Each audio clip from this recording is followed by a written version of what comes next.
Atëre, unë dua të flas sot shumë shkurt.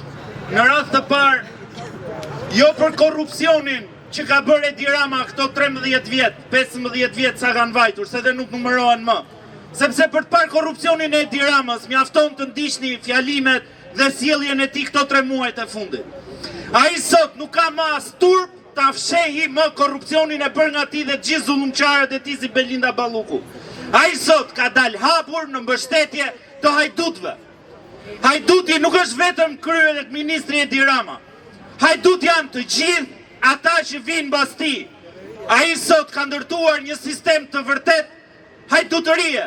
Ka ndërtuar sistemin e hajdutërisë në të gjitha zyrat e shtetit.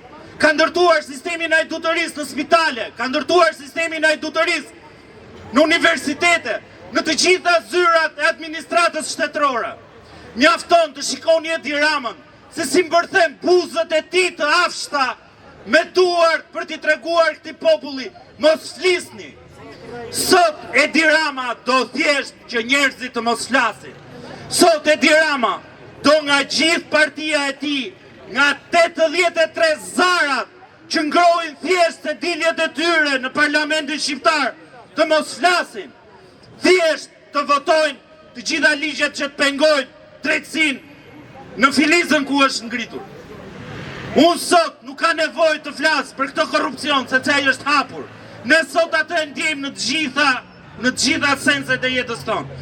Ne ndjejmë atë sot që kur çohemi në mëngjes dhe derisa flëm në darkë.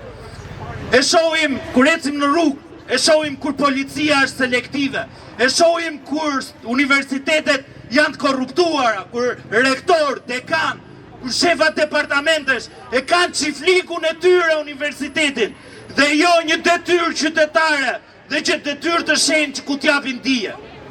Por unë sot dua të them 2 fjalë për qytetarët shqiptar. Ka ardhur momenti t'i japim fund apatisë. Ka ardhur momenti t'i japim fund qëndjes viktima. Ka ardhur momenti ku të marrim në dorë fatet tona. Fati jonë merret në dorë ku çdo qytetar i ndershëm i këtij vendi flet për të keqen që i bëhet, flet për korrupsionin që është i detyruar ta bëjë, flet për atë çfarë i hahet nga e nesërmja e fëmijëve të tij, flet për shpresën që po vi vritet çdo ditë.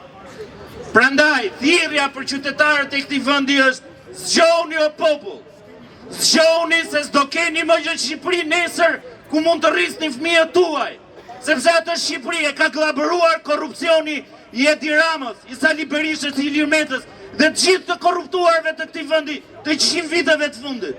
Faleminderit. Bravo!